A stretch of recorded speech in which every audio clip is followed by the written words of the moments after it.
A common sense recap of the day's biggest stories. It's John Catsimatidis and Rita Cosby. Katz and Cosby on 77 WABC. We were talking at the top of the show, you guys, this is outrageous. What Mayorkas said today. Oh, yeah, priority is security always for the Biden administration. If somebody is found to be a terrorist or something, we get rid of them, we deport them.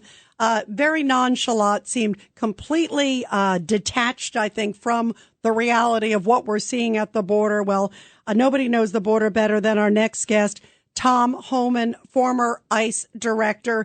Tom, could you believe the hogwash is the nicest thing I could say of what we heard from Mayorkas today? Of course, I was expecting that. That's what he's done for 3.5 years. If his lips are moving, he's lying. Just like he claimed the border's been secure for 3.5 years, and it wasn't.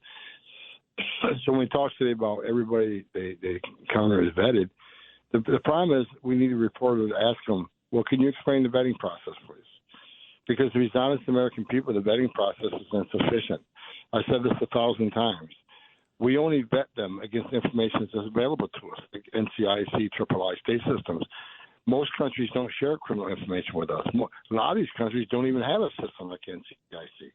And does he really think China, Russia, Syria, Turkey, Iran, any of these countries share national security information with us? Of course they don't. So when he says vetting them, he needs to explain the insufficient vetting process, because we proved we got just arrested 8 people associated with ISIS that they vetted and released. We have men, raping and killing women across the United States. They were released after they were so-called vetted. So the vetting procedure doesn't work. The only way you can guarantee that this country is safe is to secure the border and catch a release, put the Remain in Mexico program back in. Then you don't have to worry of vetting, because they're locked up. And as soon as they see a judge get order removed, we remove them.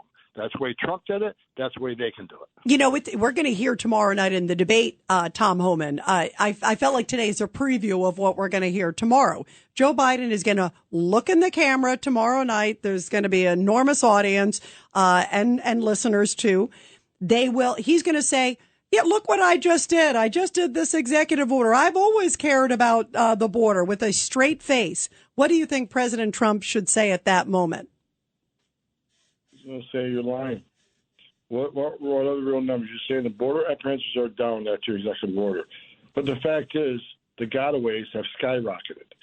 No one's going to come to the border and say, what, you're at 2,500 already today? Okay, I'm going to go home then. No. They're going to walk around the Border Patrol. They're going to be a gotaway. So the numbers aren't down. Gotaways have exploded. And not only that, he's not counting the thousands he's bringing into the CBP-1 app illegally, because he's pushing to a port of entry. These are the same people the Border Patrol arrests, but they're taking thousands of them and bringing them to the port of entry and calling it a legal entry, which is not.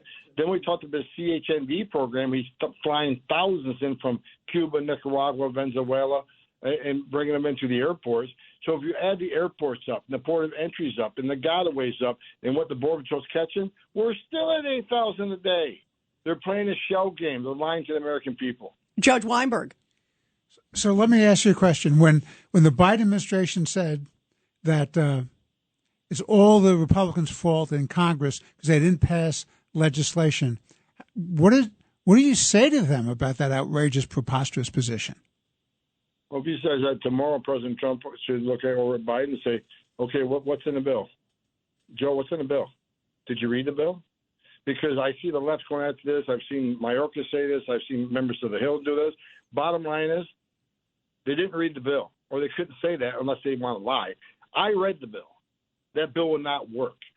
Allowing 5,000 people a day before you take any action is ludicrous. That's 1.8 million. Plus, if you read page 114 and 116, they're saying they're going to stop, catch, and release. 114, 116 had a huge carve-out. If they claim asylum, they can be released. Well, everybody's claiming asylum. It did nothing about child trafficking. Children are off the radar. Nothing about holding back children. Family units, nothing about that. It wasn't going to fix anything. The reason President Trump pushed back on it, because we have H.R. 2, which is a real bill, which is truly the strongest bill. They keep saying the strongest bill ever passed Congress. No, it's not. H.R. 2 passed the House. That would work. Why would it work? Because most was Trump policies. How do we know it worked? We proved it worked. So why would we negotiate against no success to take on a bill that allows 1.8 million people in a year before we take action? It's ludicrous. If you read the bill, you don't have to be a border expert to realize that bill would not do squat to the border.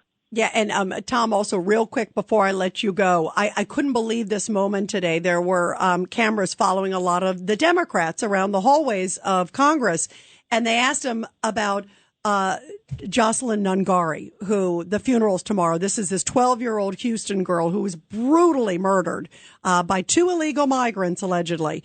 And yet they're like, oh, I don't know anything about it. And that seems to be it seems to be the same thing from the White House. It's like a disconnect from reality. We're seeing the headlines in Queens. We had the 13-year-old girl who was raped. We have this horrible case. We have, of course, that horrible case in Maryland.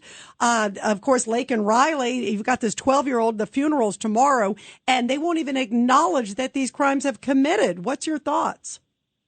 I'm disgusted with the whole thing. This should be it shouldn't be a partisan issue. Look, we're talking about 400 people released in the United States had ISIS ties. We just arrested 8 people that are planning an attack in the United States. Luckily, we found out about before they did it. And we got over 148,000 Americans dying from fentanyl. We got women and children being raped and killed almost on a daily basis. This should be a nonpartisan issue. Everybody should want to secure the border. But, they're going to dance around the subject. And look, I'm calling it Republicans too. For every Republican who did not vote to impeach Mayorkas, you disgust me too.